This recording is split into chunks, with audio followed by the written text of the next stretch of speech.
Malapit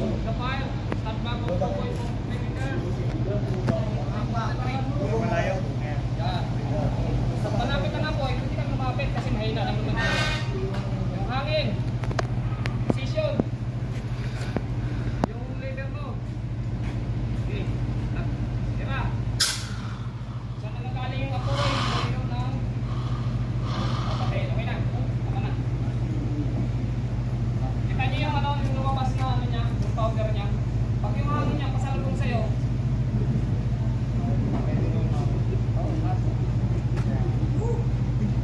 sino pang gusto mag-try?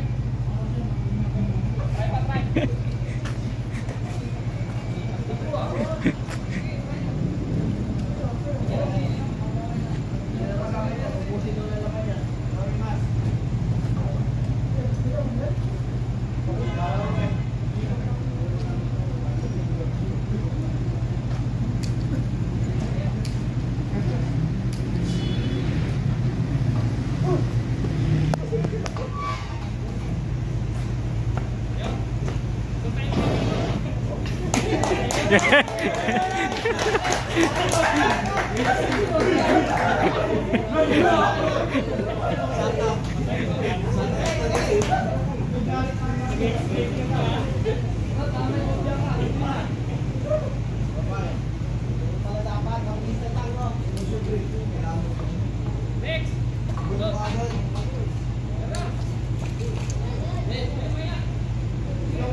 Anong napil mo sa nangyaring fire drill? Natuto na ako. Sir, tabi na sir. Anong naan natin sa fire drill, sir? Sana yung iba may natutunan and maging ano lang. Siguro mag-ingat na lang palagi sa mga hindi natin malaman yung mga sakuna, at least may knowledge tayong natutunan ngayong araw. Ano lang to? Simple steps. Prayer first. Oh. Before anything else. Ano sabi sa fire drill natin? Matagumpay yung fire drill na ginawa namin ngayon. May natutunan ba? Sa mga kasama namin, May natutunan. sila sa ginawa ngayong na demo. Kung paano gamitin yung fire extinguisher, paano mag-rescue ng mga kasamahan. Alam na nila. Kumbaga, hindi na sila inosente kung paano tulungan yung kasama nila. Hindi na mangmang. Hindi na mangmang. Yes sir. Yes sir. Yes sir. Thank you.